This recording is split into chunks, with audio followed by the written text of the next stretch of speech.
গাজা থেকে ইসরায়েল একের পর এক ক্ষেপণাস্ত্র হামলা হামাসের।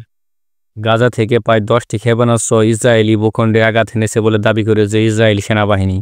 এর মধ্যে বেশিরভাগই সফলভাবে প্রতিরোধ করা হয়েছে বলে জানায় দখলদার বাহিনী। খবর আল জাজিরা। ইসরায়েলি সংবাদ মাধ্যম হেরেজের প্রতিবেদনের বরাতে আল জাজিরার খবরও বলা হয়েছে, ক্ষেপণাস্ত্রের টুকরো আশকেলন এবং গ্যান ইবানে পড়েছে, যার মধ্যে কিছু যানবাহন ক্ষতিগ্রস্ত হয়েছে এবং 3 জন সামান্য আহত হয়েছেন। বর্তমানে ক্ষেপণাস্ত্রের বিস্তার এবং ক্ষয়ক্ষতির পরিমাণ নিয়ে বিস্তারিত আলোচনা করা হচ্ছে। এদিকে ফিলিস্তিনি অবরুদ্ধ গাজা উপত্যকায় নির্বিচারে হামলা অব্যাহত রেখেছে দখলদার বাহিনী ইসরায়েল। সঙ্গে সেখানে 1 মাস ধরে পূর্ণ অবরোধ আরোপ করে রেখেছে দখলদাররা। এতে সেখানকার পরিস্থিতি দমবন্ধকর হয়ে পড়েছে। 2023 সালের অক্টোবর থেকে গাজায় অভিযান শুরু করেছে আইডিএফ।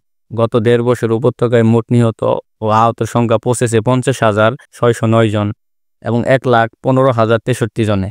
এই নিহত এবং আহতের মধ্যে 56% নারী ও শিশু। 2023 সালে 7 অক্টোবর ইসরায়েলের ভূখণ্ড ঢুকে অতর্কিতভাবে হামলা চালায় গাজা উপত্যকায় নিয়ন্ত্রণকারী সশস্ত্র বাহিনী হামাস। এলোপাতাড়ি গুলি চালিয়ে 1,200 জনকে, পাশাপাশি 251 জিম্মিকে ধরে নিয়ে যায় তারা। জিম্মিদের মুক্ত করতে ওই দিন থেকেই গাজায় অভিযান শুরু করে ইসরায়েল বাহিনী। 15 মাসের বেশি সময় ধরে টানা অভিযান চালানোর পর যুক্তরাষ্ট্র ও মধ্যস্থকারী অন্য দেশের চাপে বাধ্য হয়ে 19 জানুয়ারি গাজায় যুদ্ধবিরতি ঘোষণা করেন ইসরায়েল। কিন্তু যুদ্ধবিরতির 2 মাস শেষ হওয়ার আগেই 18 মার্চ থেকে গাজায় ফের অভিযান শুরু করে আইডিএফ।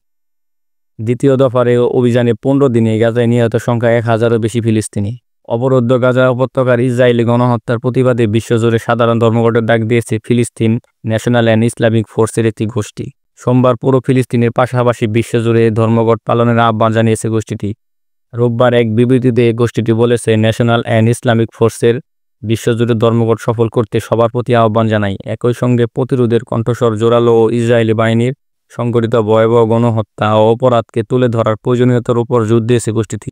দেশ বিদেশে যে কোনো খবর পেতে আমাদের ইউটিউব চ্যানেলটি সাবস্ক্রাইব করুন। ধন্যবাদ।